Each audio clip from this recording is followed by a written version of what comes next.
Hola, hola, bienvenidos a otro episodio de Sin Miedo al Éxito. Hoy estamos, como pueden ver, en la naturaleza bogotana. Nos encantaría estar en la selva, pero no se puede por ahora.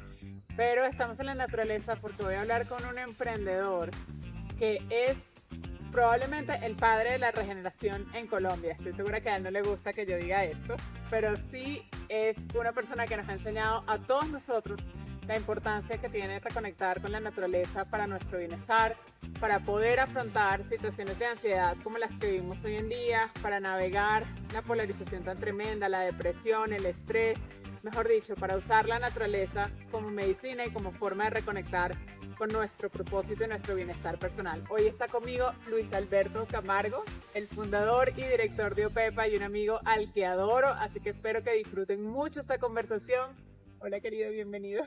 Hola Gaby, es un placer para mí estar acá conversando contigo. Es un gusto y además sé que este capítulo va a ser de mucha ayuda para nuestros emprendedores, porque bueno, no solamente en Colombia, donde claramente estamos en una situación de estrés y de polarización importante, sino que en toda América Latina todos los países y todos los emprendedores están afrontando situaciones bien complejas. Quiero que me cuentes un poco por qué la naturaleza es tan importante y cómo te conectaste tú con la naturaleza. Bueno, pues la naturaleza es lo que somos. Nosotros somos naturaleza. Y yo creo que todo tiene que partir de ahí, porque si nosotros somos naturaleza, o sea, tenemos que asumir que eso es bienestar. Entonces la naturaleza saludable es bienestar, de hecho. Y yo creo que pues si uno se remonta a la evolución del ser humano, de los mamíferos, de todo lo que hay en el mundo, son 3,8 billones de años de evolución del planeta, pero el planeta realmente ha evolucionado siempre buscando crear armonías y crear resonancias, crear condiciones para que la vida pueda prosperar y prosperar de la mejor manera. Eso quiere decir que a medida que nosotros vamos evolucionando y hemos evolucionado, la naturaleza evolucionó adentro de nosotros. Y esto suena redundante, pero es real. Cuando uno mira los estudios, especialmente los últimos 15 años, han aumentado muchísimo los estudios sobre el impacto de la naturaleza y el ser humano y en la salud y en el aprendizaje. Y empezamos a tener evidencias reales de lo que ya sabíamos. Por ejemplo, han demostrado que una persona que solo mira un paisaje de naturaleza por unos minutos reduce el cortisol, reduce un resto de las hormonas que nos generan estrés. Entonces, no es gratuito que no sé, que el primer desktop, la imagen del desktop de cuando salió Microsoft o lo que fuera, eran paisajes naturales. Y esto está asociado a esas investigaciones, en últimas. Pero empezamos a darnos cuenta que va mucho más allá. Especialmente en los últimos 15 años han aumentado muchísimo los estudios que reafirman la importancia de la naturaleza con la salud, con el aprendizaje y con muchos otros, digamos, partes de la vida humana. Pero cuando uno empieza a mirar los estudios, pues realmente nos están mostrando que la naturaleza genera muchísimos impactos, impactos positivos realmente. Entonces, solo mirar naturaleza ya en sí reduce muchas de las hormonas que generan el estrés y de los químicos en el cuerpo que generan el estrés. Pero más allá de eso, cuando uno empieza a ver, hay cosas que uno antes no conectaba, pero si uno mira, por ejemplo, los prisioneros a nivel internacional tienen, digamos, por razones humanitarias, tienen que tener por lo menos una hora de aire libre Ujú. en su día, ¿sí? En su día. Sin embargo, nuestros estudiantes y los niños, digamos, de los mundos más occidentales están pasando menos de 4 minutos, entre 4 y 8 Wow. minutos. Entonces empieza uno también a ver desbalances. Los estudios van encontrando una cosa, pero las, digamos, tendencias de lo que nosotros estamos haciendo como humanidad nos llevan a otro lado. Cada vez más pantallas, cada vez más conexión, cada vez más, digamos, estructuras artificiales, salones, cuartos y cada vez menos naturaleza. Y eso es un problema gigante que creo que impacta de forma muy grande el bienestar de las personas en general. Ahora que lo pienso, uno como emprendedor pues se levanta Probablemente vas al gimnasio, que es un espacio cerrado, después te metes en tu oficina o en donde tengas que trabajar, sales de ahí, vuelves a tu casa. Rara vez estamos en contacto con la naturaleza porque además en zonas urbanas no todas las ciudades tienen esta maravilla que nosotros tenemos en Bogotá. ¿Qué puede hacer una persona, un emprendedor que no tiene tiempo y que está todo el tiempo pues trabajando y en una pantalla para poder conectar con la naturaleza? Yo creo que hay muchas formas de conectar con la naturaleza. Si partimos de que somos naturaleza, conectar profundamente con nosotros mismos es una forma de conectar con la naturaleza, Mm, pero toca hacerlo de tal manera que entendamos o empecemos a amplificar ese concepto de que nosotros somos interdependientes e interconectados. Entonces, vayamos a lo más sencillo. Todos los días uno se alimenta. mm. El alimento es una conexión directa con la naturaleza. Si yo me como un pan con miel, me estoy comiendo además la colaboración de microorganismos del suelo que ayudaron a que una planta creciera, la interacción con el agua, la interacción con el sol, no solo eso, sino el trabajo de una abejita que voló kilómetros para recoger esa gotica, que la llevó a una colmena, donde muchas otras abejitas ayudaron a reducir la cantidad de agua de ese néctar para convertirlo después de almacenarlo, convertirlo en miel.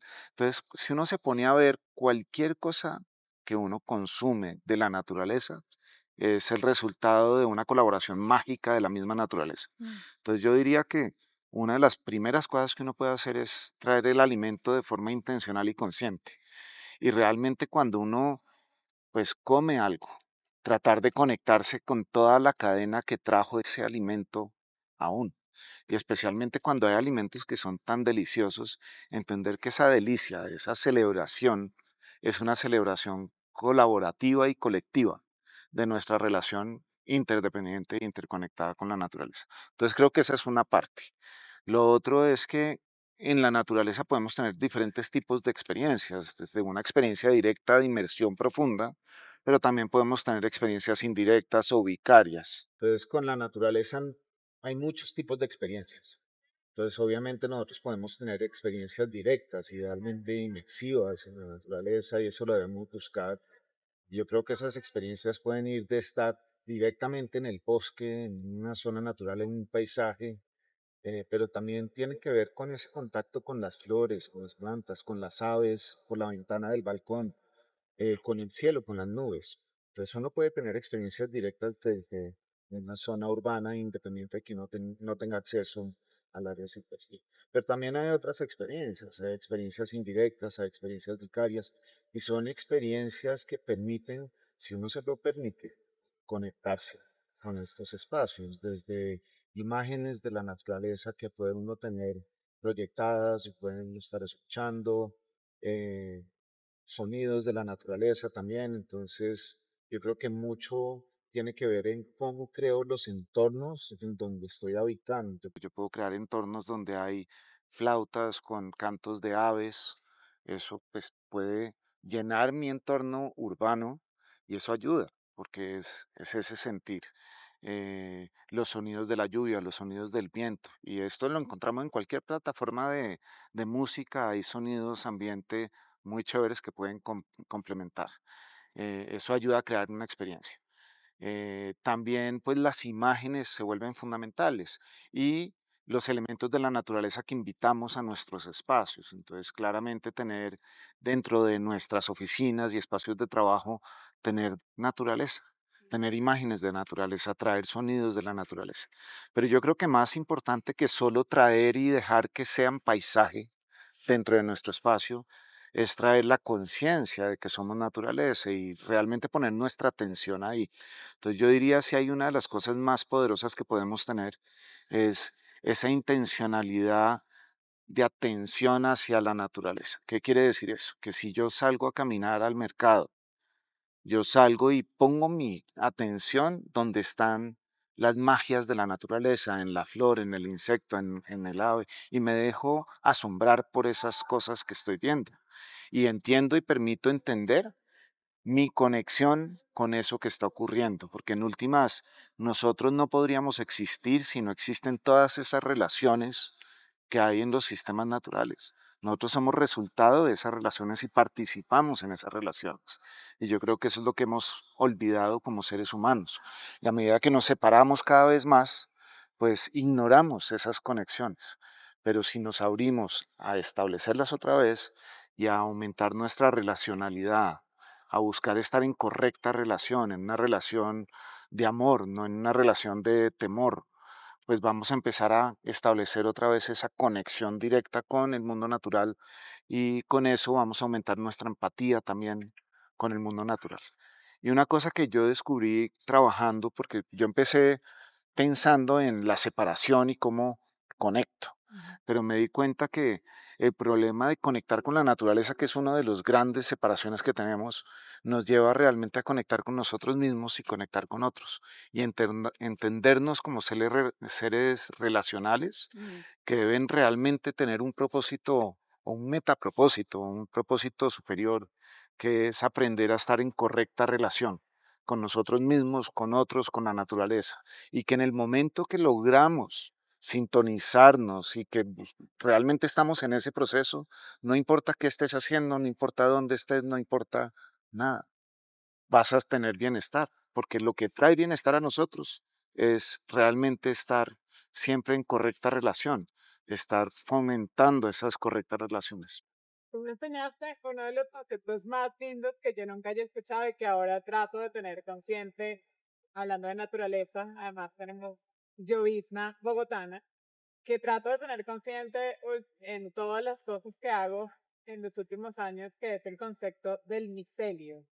¿Nos puedes contar un poquito qué es el micelio y por qué está también presente en nuestras vidas? Bueno, porque pues el micelio realmente es el cuerpo de los hongos. Y si uno mira debajo del suelo, el suelo pues realmente está interconectado por redes de fibras muy pequeñas, que son fibras micelares, que en última son el cuerpo de todos los hongos. Cuando nosotros vemos un hongo en la superficie, realmente ese es el fruto Mm. de ese gran cuerpo que está debajo. Entonces el micelio lo llaman el Internet de la naturaleza. ¿Por qué? Porque el micelio no solo tiene un rol importante en transformar nutrientes y transformar, digamos, diferentes elementos de la naturaleza, sino juega un papel fundamental y es conectar y crear un mecanismo de comunicación entre muchos de los componentes que integran un ecosistema. Eh, en grandes bosques, por ejemplo, han encontrado cómo a través de la red micelar, cuando hay un incendio en un lado del bosque, los árboles se comunican con el otro lado del bosque y los árboles como comunidad se preparan y retienen agua y se preparan para el fuego que viene, para esa amenaza. Wow. Pero esa amenaza no es una comunicación del árbol con el árbol, es del árbol con el árbol a través del sistema micelar. Por otro lado, también se ha visto que en los ecosistemas cuando se necesita, digamos, cuando algunas especies necesitan nutrientes que otras especies tienen, la red micelar transporta los nutrientes de una especie a otra Mm. y lleva lo que necesite. Entonces, la red micelar en última se vuelve una estructura de soporte, de tejer comunicaciones, de tejer relaciones entre toda la naturaleza. Eh, y otra cosa importante de la red micelar es que la red micelar no tiene jerarquías. Y yo creo que en la naturaleza no vemos mucho ese concepto de jerarquías del ser humano, sino que realmente es un sistema emergente, es un sistema que aprende a fortalecerse cuando necesita estar Mm. y cambia su rol y su función dependiendo de qué necesita el sistema donde está. Porque si uno mira los principios de la naturaleza, el principio más importante que pues lo trajo Janine Benyus, que es la precursora de la biomimética Ujú. en el mundo, y decía, la vida crea las condiciones propicias para la vida. Esa es su función principal. No. Eh, entonces, si ese es su principio rector, el micelio está en funciones de crear condiciones propicias para la vida y todo lo que está en la naturaleza en última se está colaborando, buscando siempre crear condiciones para la vida. ¿Qué pasa? Que como en todo, a veces hay errores, a veces hay cosas que no crean condiciones para la vida, pero eso, la evolución es el proceso de corregir y de ir siempre buscando la armonización para crear condiciones propicias para la vida. Tú has estado trabajando en cómo para los emprendedores los ecosistemas y crear una red inspirada en el micelio es fundamental para nuestro bienestar, para tener una comunidad, una red de apoyo. Cuéntame un poco por qué es importante, por qué los ecosistemas son tan importantes para los emprendedores, para los niños en las escuelas, para nosotros como seres humanos. Pues lo voy a tomar desde dos lados, desde cómo tejemos nosotros relaciones, porque creo que ahí el concepto de ecosistemas es fundamental, pero también desde lo natural como tal. Entonces, cómo tejemos relaciones, nosotros la tejeduría se vuelve fundamental para poder movernos hacia ese sitio donde estamos entrando en correcta relación. Eh, entonces, los ecosistemas se vuelven fundamentales porque nosotros somos seres relacionales, no seres independientes o aislados. Quiere decir que una de las cosas que yo he entendido de los ecosistemas es que un bosque no tiene valor solo por los individuos que están en el bosque, sino el valor realmente del bosque o de cualquier sistema está es en lo que no vemos, en las relaciones, en cómo esas relaciones se están dando, Mm. cómo se transfieren la energía, cómo funciona el sistema desde lo relacional. Eso es lo que yo llamo lo invisible. Y creo que nosotros tejemos desde lo invisible, no desde lo visible. Y esa es la tejeduría que más valor genera.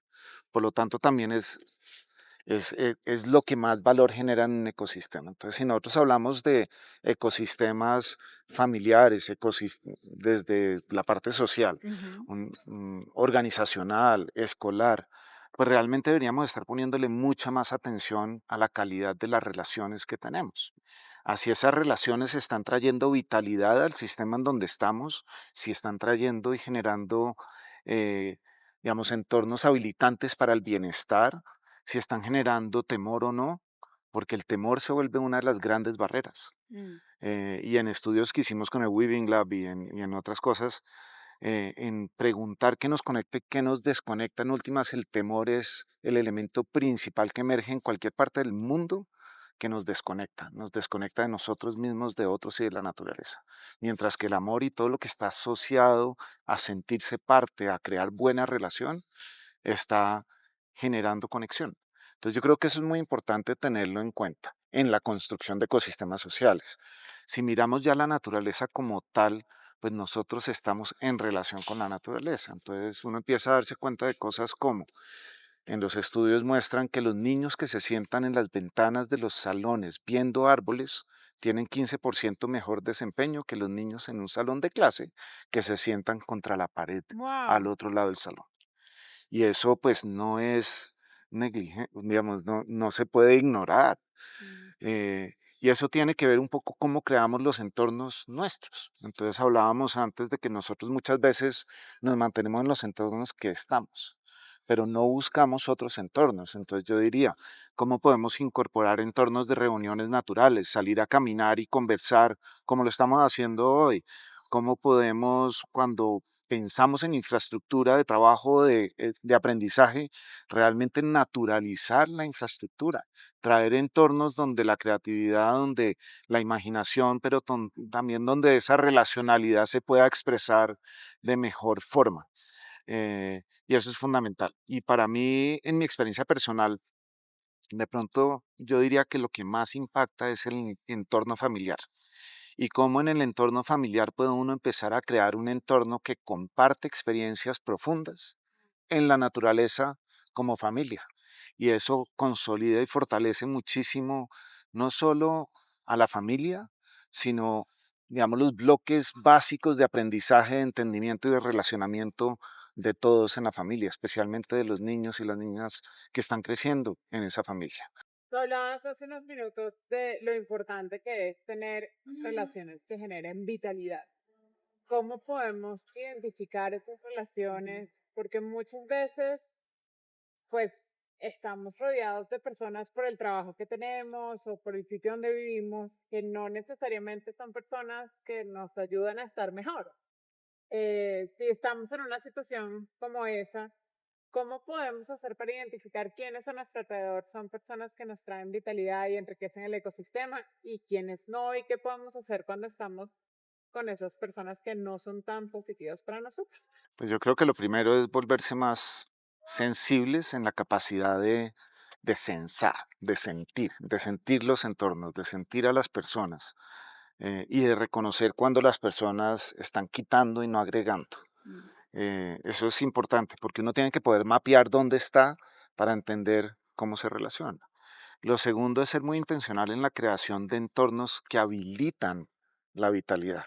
Entonces son entornos que van a tener mayor alegría, mayor júbilo, entornos que inspiran más creatividad.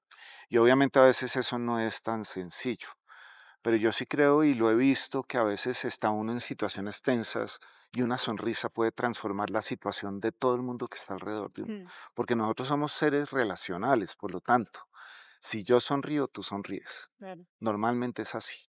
Y lo que está habilitando el amor es más fuerte de lo que habilita el temor muchas veces. Entonces tenemos es que ser muy conscientes en cómo creamos estos entornos habilitantes. Si voy a ir a una reunión o voy a estar con personas que son más pesadas, ¿qué puedo hacer para transformar el entorno, para habilitar un entorno mucho más vital que lo otro, ¿no? Entonces yo creo que es ser consciente y siempre estar y ser uno el generador de vitalidad, porque la vitalidad es contagiosa, o sea, es Mm. como funciona. Entonces, si uno se concentra en liderar desde eso, desde la resonancia, desde cómo creo entornos habilitantes, en lugar desde siempre estar pensando en la resistencia, en cómo peleo, en cómo estoy en contra de lo que no me gusta, más bien cómo creo lo que sí me gusta, lo que sí quiero ver, lo que sí quiero sentir, pues se transforma totalmente el entorno. Hablabas hace unos minutos de lo importante que es crear los entornos donde queremos estar, traer nosotros mismos la vitalidad, ser ese elemento positivo y constructivo. ¿Qué prácticas se pueden aprender para hacer eso? ¿Qué estrategias hay para conectar más con la naturaleza que hay en nosotros mismos y cómo podemos usarlas los emprendedores?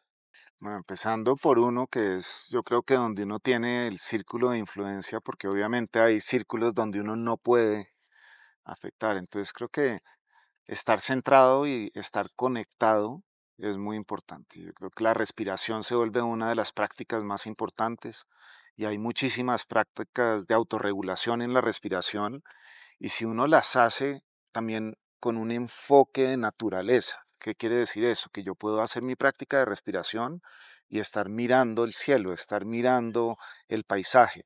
Eso ayuda mucho. Otra cosa es si no tengo paisaje para mirar, yo puedo estar visualizándolo. Entonces esa es otra forma de experimentar la naturaleza y una de las cosas que yo hago cuando hay conversaciones, digamos, pues tensas, si estamos en un entorno que me lo permite, porque también a veces hacemos una visualización como de conectarnos y esa visualización tiene que ver con imaginarnos, cargarnos, conectarnos hacia el suelo, hacia la tierra, sentar raíces y conectarnos hacia el cielo, de tal manera que estamos conectados con el aire y estamos con, digamos, los elementos de percepción prendidos. Ujú. Pero también reconocemos que esa conexión la tiene todo el mundo que está alrededor mío, por lo tanto empezamos a conectarnos entre nosotros. Y esa práctica de visualización guiada pues, puede durar 1 minuto, 2 minutos, lo que hace es transformar la forma en que estamos respirando. Mm. Entonces, un ejercicio de respiración. Y eso hace que todo el mundo, antes de arrancar una conversación, esté centrado y haya aplicado una autorregulación, especialmente del sistema nervioso. Eso hace que el sistema nervioso esté más calmado, hace que todas las, digamos, los químicos asociados con el estrés también se reduzcan, a que todos los otros químicos que nos permiten percibir y conectar con otras personas se aumenten. Sirve también para disminuir esa sensación como de temor, como de cuando estamos en situaciones donde no pensamos igual a otras personas, y ahora que estamos en un mundo tan polarizado, pues muchas veces la gente llega a las reuniones o a las conversaciones con aprensión. Claro. Y claro que ayuda, porque precisamente las técnicas de autorregulación lo que hacen es apagan el sentido, digamos, de respuesta de supervivencia del ser humano y prenden todos los otros sentidos. Entonces yo tengo parte de lo que tengo que hacer es saber cuándo estoy prendiendo mi sistema de respuesta, de salir corriendo, de alarma, de defensa, porque ese sistema va a hacer que responda y que crea un entorno defensivo. Mm. Más bien como activo y mantengo el otro, así las condiciones sean complejas. Eh, y la naturaleza juega un papel fundamental para ayudarme a regular, especialmente si lo incorporo en mis prácticas del día a día. Creo que eso es fundamental. Lo otro es si vamos a tener reuniones complejas en donde podemos nosotros definir dónde las vamos a hacer. Busquen espacios naturales. Mm. Empiecen caminando, empiecen con otras configuraciones que sacan a las personas de su modo tradicional de competencia o de conflicto o de defensa. Pues una cosa que he aprendido de la naturaleza, especialmente pues viendo los bosques colombianos que tienen tanta diversidad, es que en la naturaleza la diversidad es un factor de potencial. Es lo que permite que un bosque pueda evolucionar más rápido y tener más soluciones. ¿Por qué? Porque si yo tengo muchísimas especies, Mm. la cantidad de combinaciones que puedo hacer entre esas especies es infinita y cada vez más grande entre más diversidad haya. Por otro lado, tengo mayor resiliencia, mayor capacidad de adaptación, tengo mayor agilidad, tengo más soluciones a los problemas que me encuentro. Entonces la diversidad en la naturaleza se vuelve el superpoder. En los sistemas humanos, especialmente como lo hemos hecho hoy en día, en nuestro pensamiento la diversidad se vuelve casi que un factor de conflicto. Mm. Entonces yo me preguntaba mucho, ¿por qué pasa eso? ¿Por qué esa diferencia tan grande? Y lo que me encontré es que siendo que la naturaleza, independiente de qué individuo está creando condiciones propicias para la vida, buscando ese camino, tienen ese metapropósito, ese propósito superior. Entonces, una de las cosas que yo he empezado a hacer es siempre pensar cuál es el propósito superior y común en cualquiera de los grupos en donde estamos. Y curiosamente, cuando hablamos de bienestar, que acá estamos hablando de eso, el bienestar se vuelve un propósito común. Mm. Yo he hablado con personas de todas las orillas, de todas las formas de pensar, y yo pregunto, ¿qué es lo más importante para usted? Y siempre cada uno tiene una respuesta diferente. Pero si uno hace la pregunta 5 veces, digamos 5 veces de profundidad, normalmente la gente quiere estar bien en sus relaciones, quiere estar bien en su salud, quiere estar bien en su familia, quiere sentirse acompañado, quiere sentirse en un entorno vital. Y eso es común independiente de donde vengamos. Entonces debemos tener eso en cuenta y realmente coger ese metapropósito, eso que nos conecta y partir desde lo que nos conecta, no desde lo que no nos conecta. Qué importante eso. Y mientras hablabas, yo estaba pensando que muchas veces hacemos cosas que supuestamente nos ayudan a nuestro bienestar y terminan estresando. Todo este cuento de las rutinas matutinas, de que tienes que levantarte, salir inmediatamente al sol, después caminar, después hacer ejercicio, después tomar agua con limón, después probar pimienta bajo la lengua, después vas a comer un desayuno con 30 gramos de proteína que tienes que pesar, y así vamos agregándole como tareas al bienestar. Pero ¿cuántas de esas tareas realmente estamos haciendo conscientemente y sirven realmente todas esas cosas que hacemos si no estamos conectados y conscientes cuando lo hacemos? Yo creo que no sirven o sirven en lo fisiológico de pronto en algunas cosas, pero tenemos que entender que nosotros somos pues seres que reaccionamos a los entornos que creamos. Mm. Entonces, pues si nosotros creamos un entorno lleno de estrés para desestresarnos, pues no lo vamos a lograr. Entonces yo una cosa que aplico mucho, que es un concepto que pues me inventé cuando era joven, en mi proceso de exploración, yo creo que a los 16, 17 años, y lo llamo el desapego empático. Mm. ¿Por qué? Porque yo creo que todo esto que yo creo para tener un bienestar para mí, me empieza a generar apegos y obligaciones. Y muchas veces solo pensar dejar de hacer eso, eso me genera estrés también. Entonces he aprendido que el mundo es mucho más fluido y la verdad hay ciclos, hay momentos donde necesito caminar más que otros momentos, donde puedo caminar más que otros momentos, hay momentos donde puedo alimentarme diferente, hay momentos y todo cambia. Pero lo que genera más dolor es si yo me apego a cualquiera de esas fórmulas que me construí cuando el momento exige que cambie esa fórmula, Mm. porque ahí genera una tensión que es muy incómoda y que no me genera bienestar. En cambio, si yo aprendo a fluir como el viento, como el agua. Entonces me permito también fluir en eso y estar sintiendo qué es lo que necesito y qué es lo que puedo tener que me genera mayor bienestar, mayor vitalidad en el momento que estoy, en el entorno que estoy, etcétera, etcétera. Y permitirme fluir ahí y funcionar desde los principios y desde esa retroalimentación del sentir, de la relacionalidad, y no desde las fórmulas o las agendas o todo esto. Entonces sí creo que hay momentos en donde uno tiene que escucharse a uno mismo y frenar un ratico y dedicarse el tiempo. Hay otros en donde eso lo estresaría a uno. Mm. Entonces nada es blanco, nada es negro. Realmente la vida es una colección de muchos colores y tenemos que aprender a observar cuál es el color que más beneficio nos trae, más bienestar nos trae. Y cuando digo nos, no lo pienso solo desde yo, lo pienso desde yo como un ser relacional. Entonces tengan en cuenta que ahí el concepto de ego se transforma un poquito, Mm. porque cuando es solo yo, pues estoy excluyendo a todo lo que está a mi Todo. alrededor. Pero cuando soy yo relacional, es yo en mi relación con todo lo que tengo alrededor. Entonces, lo que me trae bienestar a mí debería traer bienestar a mis relaciones. Lo que trae bienestar a mis relaciones me va a traer bienestar a mí. Entonces, son dos aproximaciones, pero ayudan a que no esté actuando desde la, digamos, desconexión, sino desde la búsqueda de estar en correcta relación y conectado.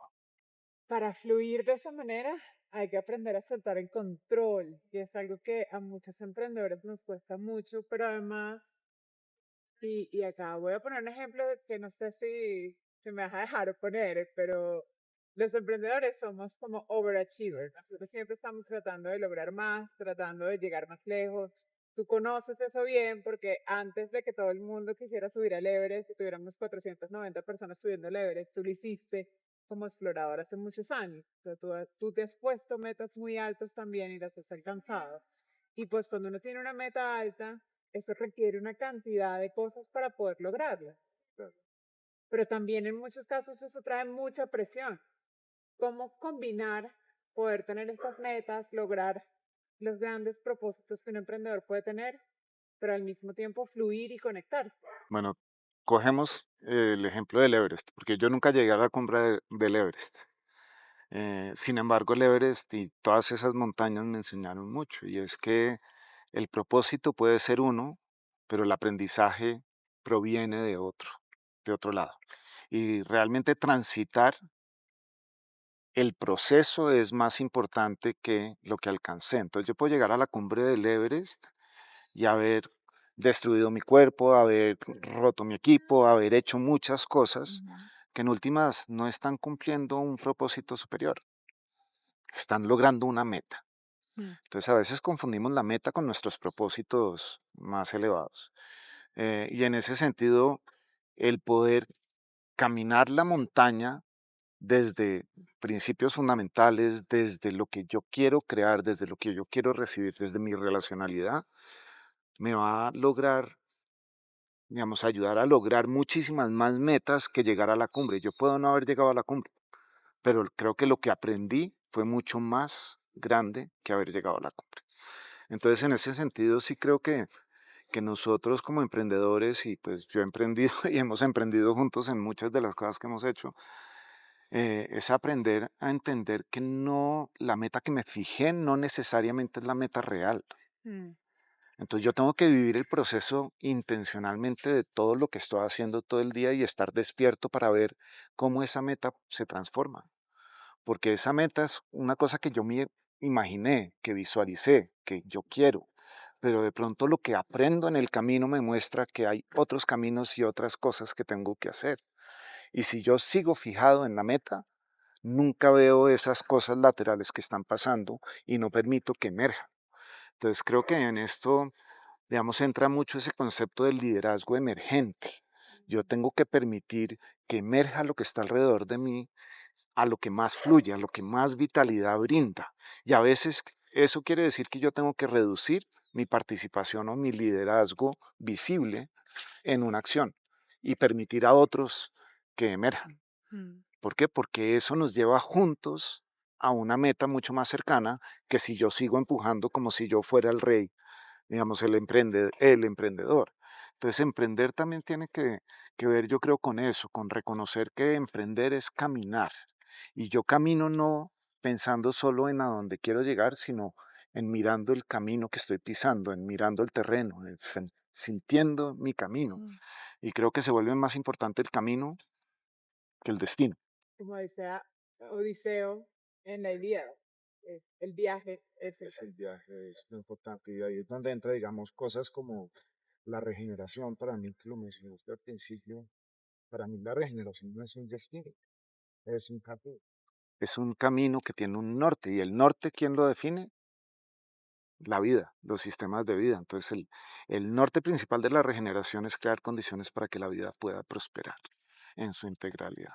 Tú siempre has sido uno de esos emprendedores pioneros en muchas cosas. Has trabajado con conceptos cuando nadie lo entiende, cuando nosotros empezamos a hablar de tejido y ecosistema hace ya casi 14 años, nos miraban como esta gente de qué está hablando.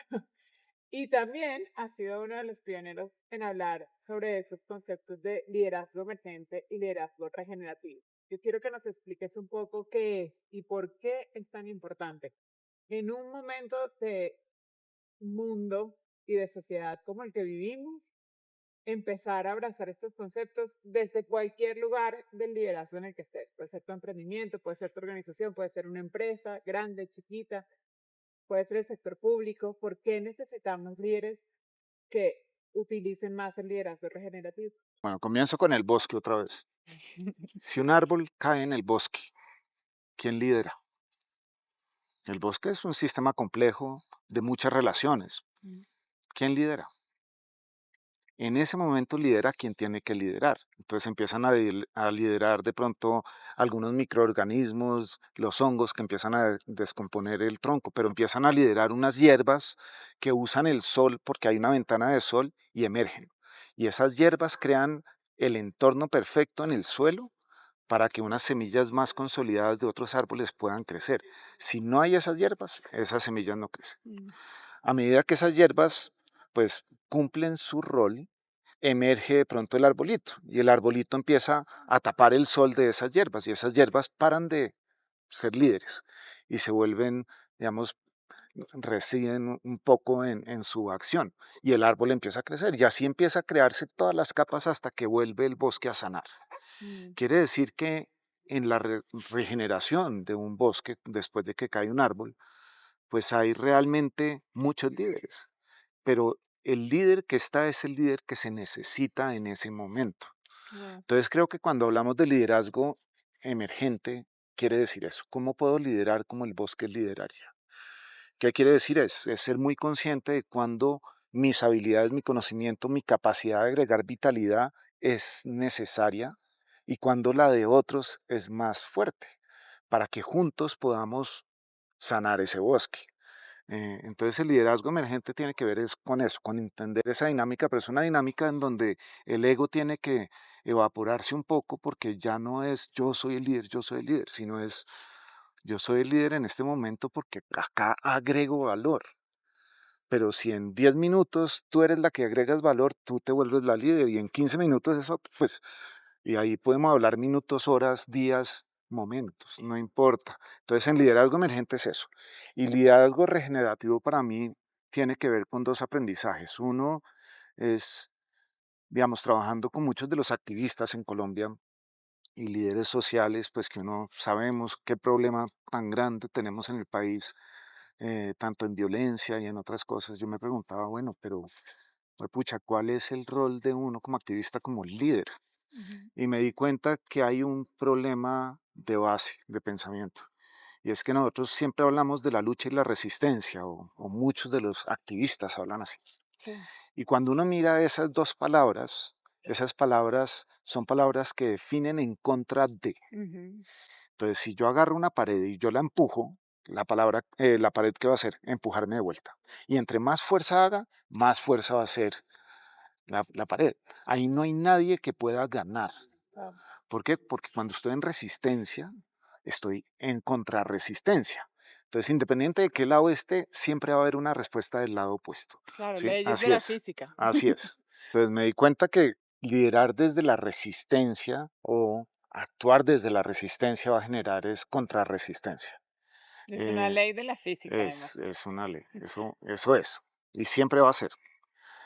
Sin embargo, ¿qué pasa si nosotros hacemos algo diferente y Mm, lideramos desde la resonancia? mm, Entonces, si uno ve la resonancia, y esto evolucionó este año en otras conversaciones y si de la resonancia lideramos desde la armonización. Y ahorita podemos mirar esos tres conceptos. Entonces, liderar de la resistencia me genera contrarresistencia. Liderar de la resonancia es buscar esos puntos, esos meta propósitos, esos propósitos superiores que nos conectan, construir desde ahí y crear el mundo que queremos ver, mm. no ir en contra del mundo que no queremos ver, que es bien diferente. Y yo creo que si uno agarra a todos los activistas de países como Colombia y en lugar de estar peleando contra, están construyendo nuevas realidades, transformaríamos la realidad automáticamente. Claro. Pero sería no la realidad necesariamente de ese activista, es de ese activista combinada con la de todo el mundo. Entonces ahí es donde está la inclusión. La inclusión es que tenemos que construir juntos las realidades que queremos ver, reconociendo todo lo que todos queremos ver Sí. y ir caminando a una realidad que agrega vitalidad para todos. Y eso es lo que te daría ese liderazgo de armonización. Entonces ese liderazgo sería un liderazgo regenerativo. El liderazgo regenerativo parte de pensarnos como un elemento vivo en el sistema de vida, como naturaleza. Quienes pasamos por escuelas de liderazgo, yo por ejemplo pienso mucho en el Executive MBA. Cuando yo estaba estudiando era todo como eres tú, prepárate tú eres el líder, tú tienes que guiar a la gente. Y eso lo vemos como se repite en líderes de empresas, emprendedores, políticos. Y hay un tema además que a uno lo entrenan para ser el héroe, el que sobresale. Y entonces es el ego, el ego, el ego. ¿Qué podemos hacer para, Una trampa. claro, pero cómo podemos cambiar eso si además está en todo este sector como instalado en nuestro sistema? O sea, ¿qué conversaciones podemos empezar a tener? ¿Qué prácticas podemos aprender? ¿Cómo podemos hacer para que el ego vuelva a estar a nuestro servicio, nos cuide, nos proteja y nos nutra y no para que nos juegue en contra? Como emprendedores, creo, y como emprendedores o innovadores sociales, creo que tenemos que encuerpar el concepto. Tenemos que aprender a colaborar como colabora la naturaleza, no como Mm, colaboramos nosotros, porque si tú miras lo que genera ese modelo que hemos construido desde las escuelas de negocios y otros espacios, tiene que ver, se basa en la competencia y se basa en que hay una persona que es más fuerte que los otros sí. y como en esa falacia. Inclusive lo curioso es que esa falacia se la atribuyen a Darwin, pero Darwin cuando uno lee los escritos realmente hablaba de la colaboración más que la competencia. La Mm, competencia como un mecanismo emergente de un sistema. Hay momentos donde el sistema necesita competir para seleccionar las mejores soluciones, pero en el momento que la selecciona, todo el mundo colabora, que es muy diferente al pensar que el que compite es para apaciguar a los otros porque es el más duro y el que tiene que permanecer. Entonces creo que si nosotros como emprendedores y líderes empezamos a ser conscientes de las relacionalidades y empezamos a liderar desde cómo agregamos valor a los espacios y cómo encontramos esos propósitos superiores comunes y empezamos a trabajar desde ahí, permitiendo que la gente que tiene algo que agregar y agrega vitalidad lo pueda hacer, pues vamos a empezar a liderar desde lo emergente y a liderar desde lo regenerativo, porque empezamos a construir la realidad que queremos ver. Y una persona independiente que está acostumbrada a un liderazgo jerárquico o no, que empiece a sentir mayor bienestar, mayor vitalidad, pues empieza a aprender y aprende desde lo encuerpado, desde lo vivido, no aprende desde el pensamiento y las reglas. Y yo creo que ese es un cambio de paradigma fundamental que tenemos que ejercer nosotros y es cómo construimos desde nuestra vida personal, desde nuestra familia, desde nuestra comunidad, esas transformaciones vividas que valoran no solo el capital financiero, sino todos los capitales que agregan vitalidad a nuestras relaciones. La alegría, el júbilo, la celebración, la salud, el bienestar. O sea, cómo eso empieza a tener valor y ser reconocido por nosotros mismos.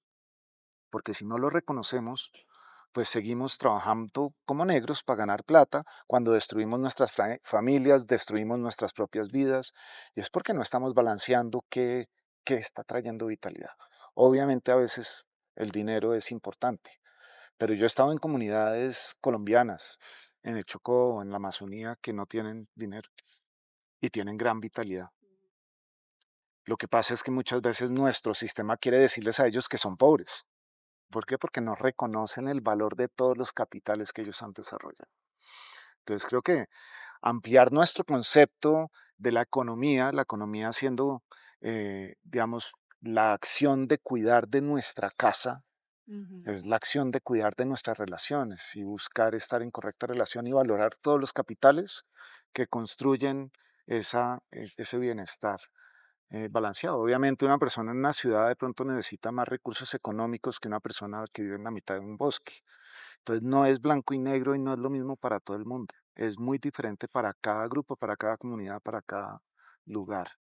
Se nos está acabando el tiempo, pero no quisiera que termináramos esto sin que me dijeras, como emprendedor, ¿cuáles serían las tres prácticas que tú le recomendarías a alguien que quiere empezar este camino de vivir en liderazgo regenerativo, de experimentar esta manera de conectarse con la naturaleza y de explorar cómo se puede ser un innovador más conectado, más consciente, que abrace este tipo de conceptos que además cuando los vives sorpresivamente y distinto a lo que la gente piensa, se vuelven mucho más enriquecedores que cualquier cantidad de dinero que puedas ganar o que cualquier cantidad de reconocimiento que puedas tener.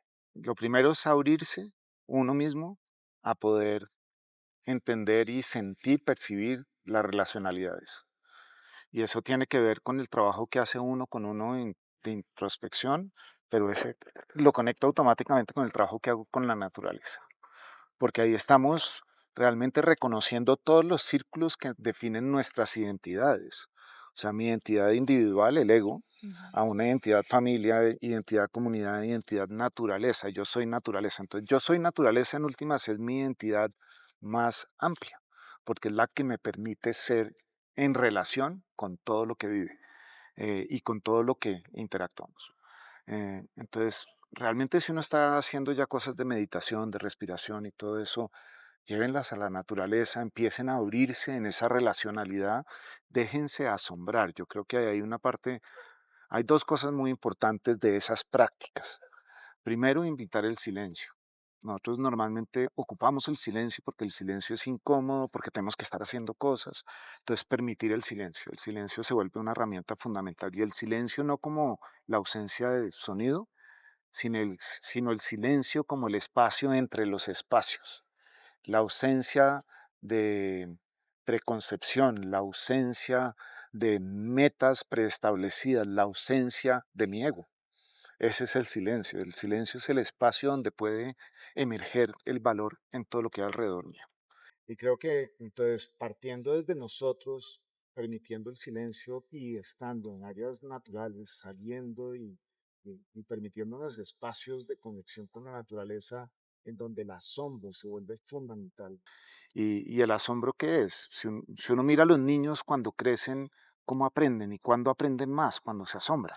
Ujú. Y nosotros a medida que vamos creciendo vamos quitando nuestra capacidad de asombro, nos vamos eliminándola. Pero no quiere decir que la hayamos perdido, quiere decir que nuestra atención no está en asombrarnos.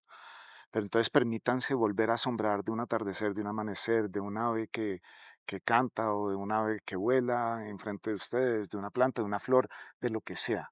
Pero el asombro se vuelve importante. Déjense asombrar de la belleza de los ojos de la persona en el mercado o de la persona con la que están trabajando, de la sonrisa, de cualquier cosa, pero permítanse asombrar. Entonces, si tienen silencio y dejan ese espacio emergente, y se permiten asombrar, pues van a empezar a descubrir muchísimas cosas que antes no estaban descubriendo, no estaban viendo. Es como quitarle el telón Mm. al teatro para ver lo que está detrás. Y yo creo que esa es una práctica fundamental en cualquiera de las cosas que hago. Por eso digo, puede ser meditando, puede ser haciendo yoga o puede ser caminando al mercado, no importa. Uno puede hacer eso como parte de. Por otro lado, creo que siempre traer ese pensamiento de qué es lo común, el propósito superior común que nos conecta y Mm. partir desde lo que nos conecta, no desde lo que nos separa. En cualquier cosa que hagamos, cualquier conversación, cualquier negociación, cualquier tema que queramos. Y lo tercero sería realmente aprender a sentir o practicar sentir qué me trae vitalidad a mí y cómo mis acciones generan vitalidad o quitan vitalidad de otros. Mm, Porque no es solo a mí, claro, es también cómo yo aporto al sistema. ¿qué le doy yo a los Porque en demás? el momento que identifique elementos que yo puedo hacer que agregan vitalidad al sistema y lo que me trae vitalidad, puedo empezar a amplificar y poner más atención en crear esos elementos. Hay personas, por ejemplo, que con una sonrisa transforman un salón. Mm. Ese es uno de sus superpoderes. Y esa sonrisa pues tiene que ser consciente y darla en abundancia, porque eso es lo que es un regalo que tienen. Entonces yo creo que hay muchas cosas que uno puede dar y que uno puede brindar y que uno puede crear en el entorno, pero deben agregar vitalidad. Entonces yo creo que ser consciente de la vitalidad también va a ser fundamental, digamos, como práctica. Wow. Yo me llevo tantas cosas de esta conversación que quiero poner en práctica. Además, cada vez que hablo con Luis, redescubro un montón de cosas que uno aprende, desaprende, entiende de otra manera.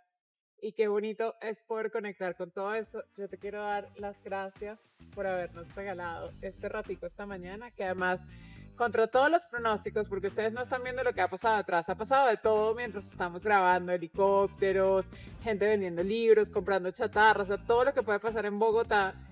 Luis logró que esta conversación pudiera fluir y fuera un rato realmente lleno de vitalidad y enriquecedor para todos los que estamos acá y espero que también lo haya sido para ustedes. Muchísimas gracias por No, acompañarnos. muchas gracias a ti.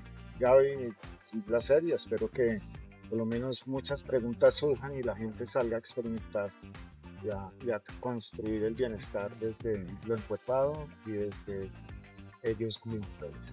Estoy segura que eso va a pasar. A ustedes, muchísimas gracias por acompañarnos en otro capítulo de Sin Miedo al Éxito y los espero la próxima semana. Chao, chao.